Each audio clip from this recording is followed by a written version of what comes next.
Hello and welcome to another Organization Behavior podcast. Today we're going to talk about leadership, and I want to start with a few quotes here. Lao Tzu said, "A leader is best when people barely know he exists. His aim fulfilled, they will say we did it ourselves." That one's quite good. John Quincy Adams, "If your actions inspire others to dream more, learn more, do more, and become more, you are a leader." And let's finish with Peter Drucker. "Effective leadership is not about making speeches or being liked. Leadership is defined by results, not attributes." And one more, just because. Martin Luther King Jr. "A genuine leader is not a searcher for consensus, but a molder of consensus." So why do I start off with quotes on leadership rather than launching right into talking about the academic research? Well, we're not really good at defining leadership. Justice Potter Stewart, in a pornography case before the Supreme Court, once famously said, "I can't define pornography, but I know it when I see it." And that's part of our problem with leadership. We talk about leadership incessantly. In fact, if you go to the bookshop, in the mall, and look under the business section, you're going to find fully half those books are about leadership in one form or another. But what the heck is leadership? Do we really understand that? I mean, for me, there's some serious questions here. Does it explain Steve Jobs and his transformation of Apple when he returned from his other ventures at Next Step and Pixar? Does it also explain Napoleon taking an army of some 300,000 men and attacking Moscow in the dead of winter? If it doesn't explain both of those, if it doesn't explain Jack Welch and his transformation of General Electric, if it doesn't do all of these things, I don't really think it's a leadership theory. And quite often, we talk about leadership as if it and management are interchangeable, and frankly, they're not. One of the interview questions that they ask people like me when you come in for a job is, "Can you teach leadership in the classroom?" portentously. And my response has always been the same: no, absolutely not. I can't. What I can do is teach people to be better managers, and we can gain some understanding of leadership, and that's what I'm going to attempt to do with you today. We started off, in our quest for figuring out what separates leaders from the rest of us by looking at trait theories of leadership. A trait theory is when we talk about the great man theories of leadership, that somewhere along the way there are some characteristics of people that define them as leaders, that people who have these characteristics can be said to be leaders. Extroversion, conscientiousness, openness. If you looked at the films about emotional intelligence, you'll see he's selling the idea that emotional intelligence is actually part of that leadership trait.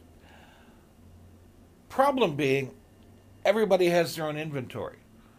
So our task, under that type of theory, was to just find the right people. Give them a battery of psychological instruments, find out if they had the traits that we need, and then say, you are a leader, and then hire them. But the problem with the trait theories is they didn't really play out. Everybody had a different list. The list didn't always overlap, yada, yada, yada. And basically the trait theories kind of died out. So we went to, being that we're behavioral scientists, to behavioral theories of leadership. So leadership in this context is a skill set, and a skill set we can teach, which was hopefully helpful. Two big studies on this idea of behavioral leadership, two that kept things going, or got things started, I should say. There's the Ohio State study and the one at University of Michigan. They both came to roughly the same conclusion, that people have different leadership styles. And those styles are called Theory X and Theory Y, is actually where this stuff comes from. But do we focus on initiating structure, that is the task at hand? Are we task-oriented, or are we people-oriented? Do we focus more on the people in our organization and establishing good relationships with them and helping them accomplish their goals and making sure that the social experience that they have at work, is important to them or is working for them. And they found that, not surprisingly, task-oriented leaders tended to get more tasks done, whereas leaders who were much more people-oriented tended to have happier people working for them. No surprise there. So that didn't leave us with much. So we went on to contingency theories. Well, contingency theory says we should be able to match our leadership style to the task at hand, or to the idea that our employees are at different states of their lifestyle or of their working life, and depending upon our employees' characteristics, we can choose the correct leadership style. And there's some intuitive appeal to this. Think about this. If I'm managing a group of research scientists, in an R&D lab, my management style is going to be much more collaborative, much more easygoing. They're the brains. I'm not. I'm the manager. Whereas if I'm a foreman working, a railroad section crew, it's not going to be, well, let's talk about it. It's going to be, you do this, you do that, get it done. Because it's a fairly well-defined task, and we don't need to talk about all this stuff. There's three basic key theories under the contingency theories: Fiedler's, Hershey and Blanchard's, and Bob House's path goal theory. I'm going to touch on these briefly. Fiedler talked about this idea of there's a proper match between leadership style to the degree what the situation gives the leader control. The idea that, well, if our employees have a different skill set, we should be able to use a different leadership style. And he developed a questionnaire, which you'll find online, called the LPC, or the Least Preferred Coworker Scale. And it assumes that leadership style, our leadership style, is fixed, or at least we have a preference for one or the other. You're going to find as a business student that the vast majority of you, not surprisingly, are task-oriented. Otherwise, you'd be off in social work, social sciences. You wouldn't be here in business. So we're looking at leader-member relations, the task structure, and position power. For effective leadership, change to a leader who fits the situation, or change the situational variables to match the leader. Like I said, it's intuitively appealing. It's got some ideas behind it, so it seems to work reasonably well. But some problems: the logic behind the LPC scale is not all that well understood. The LPC scores aren't stable. They change over time depending upon mood, phase of the moon, that kind of thing. And the contingency variables are very complex. We have to keep track of too many of them. So Hershey and Blanchard had their situational leadership theory, where the ability to follow and the willingness to follow will define the leadership behavior. If our employees are unable to follow and unwilling to follow, we need to be clear and specific. If they're unable to follow but willing to follow, we display high task orientation, we direct them.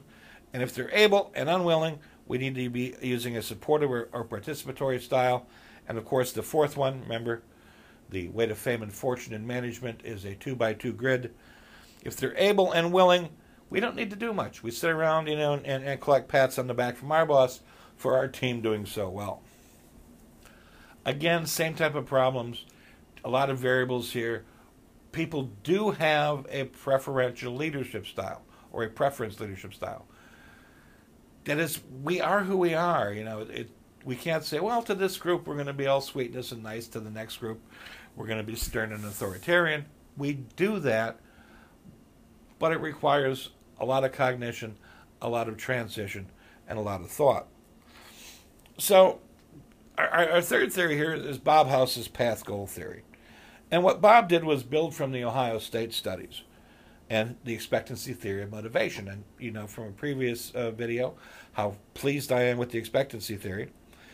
It says that leaders provide information, or rather follow information, support, and resources. The path. We help clarify that path, and we give them a goal. They can display multiple leadership styles. 4 types of leaders: directive, supportive, participative, and achievement-oriented. All well and good. And it really does have some currency, that we can focus on the work that be done, focus on the well-being of the worker, but it tends to overlook the fact that our preferences for leadership are just that, they're preferences, and we tend to go with a style, although we do have a backup style. Vroom and Yetton had the leader participation model, very similar. George Green with the leader-member exchange theory, that instead of looking at group relations like the previous ones did, Green focused on the individual relationship between the leader and each one of the people in his or her work group. That's leader-member exchange. So that's where we got in-group, out-group relationship. In-groups, members are similar to the leader. They're in the leader's inner circle. They receive more time and attention, and they're given greater responsibility. Out-group, managed by formal rules, receive less of the leader's attention, have fewer exchanges, and more likely to retaliate against the organization.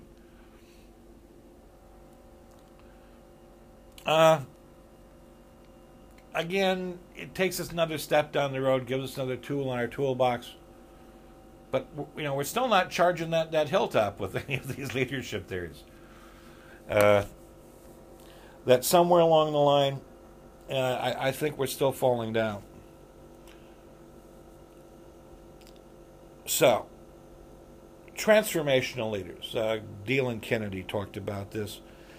These are the folks that are able to go in and actually transform an organization. One of their avatars for this would have been Lee Iacocca, who turned Chrysler around twice, actually.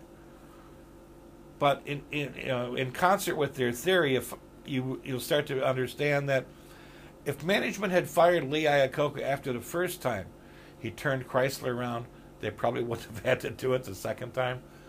Transformational leaders are very bad at running going concerns. They're really good at transforming organizations and changing them. Not so hot when things are kind of quiet and stable. So, when Lee turned Chrysler around the second time, management wised up. They called him in and said, "Lee, we love you, doll. You've done so much for Chrysler. Here's a big check with a lot of zeros.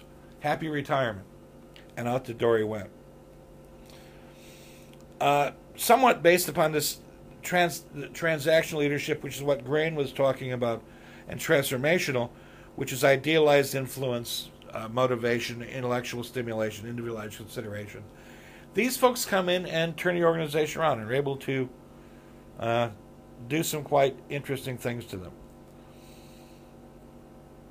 Now, where does that take us? Well, that's the problem. It doesn't take us very far at all. At the end of the day, guess what? We're pretty much back to talking about trait theories of leadership. Why? And this is just going on, on my personal readings of the literature on leadership, going all the way back, to Sun Tzu's The Art of War, Miyamoto Musashi's, the Book of Five Rings, anything that I could bring in to try to understand this concept more. We just don't define it well. We really can't teach it, although the military can. That's what the service academies are all about, teaching leadership. They're able to do it. We're not, because they're able to do some group tasks that we really can't manage in the classroom. Surviving, a weekend at boot camp is probably not something people are willing to do for their MBA, although I'm willing to test the theory. And we quite often get confused between leadership and management. Management is the ability to make the trains run on time. Leadership is the ability to motivate people to head in a single direction with that banner over their heads saying, "We will triumph. Excelsior." And that's a different kettle of fish entirely. Until we resolve that dilemma, that we really don't understand what leadership is, our theories don't explain much of anything. What we have to hope for is that leaders emerge, they evolve, that through mentoring processes we can help to train our successors that we show leadership skills ourselves, that somewhere we get to the vanguard. And I'll leave you with a final thought. The Richard Marchenko, who's the guy who started SEAL Team 6. He was the guy they hired first, said, go find the scariest SOBs and the SEALs that you can, as any terrorist group, has a 2-word definition of leadership. And I think it's very apropos at this time, and that is follow me. You can't get much more basic than that. A leader is someone who has followers. And I'll leave you with that thought for the day. Thanks for listening.